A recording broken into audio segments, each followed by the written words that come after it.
Wala raw katotohanan ang ibinibintang sa Miss Universe organization na nagkakaroon ng impromptu jury kung saan may pipiliin o may pilian na raw ng mga kandidata na nagaganap para sa finals ng Coronation Night.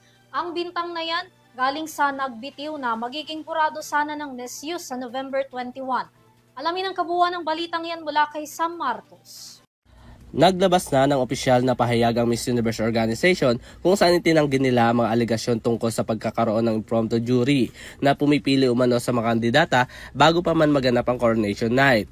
Ito ay matapos magbigay ng pahayag si Omar Harpush na kakamakailan lang nagbitiw sa kanyang peso bilang judge kung saan sinabi nito na ang finalist umano sa Coronation Night ay napili na. Sa Instagram stories ni Harpush, sinabi ng musikero na nagkaroon ng impromptu na hurado na pumili sa 30 finalists na hindi kasama ang 8 miyembro ng jury. Sa social media post sa Miss Universe, ibinahagi nila ang statement kung saan agad nila tinugunan ang paratang ng musikero. Dagdag pa ng organisasyon na nagbigay daw umano ng maling pahayag ang hurado tungkol sa programa at tinitiyak rin daw nila na walang opisyal na judge ang hindi nakasama sa selection ng mga finalists.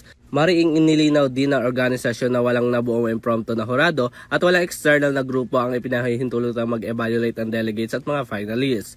Ibinahagi din ng Miss Universe Organization na tinanggap na nila ang withdrawal ni Harpush bilang judge at iginiit nila na hindi maaaring gamitin ni Harpush ang anumang trademark, logo, title o anumang pag-aari ng Miss Universe. Samantala, nakatakda namang maganap ang Coronation Night ng ika-74 na Miss Universe ngayong November 21 sa Thailand.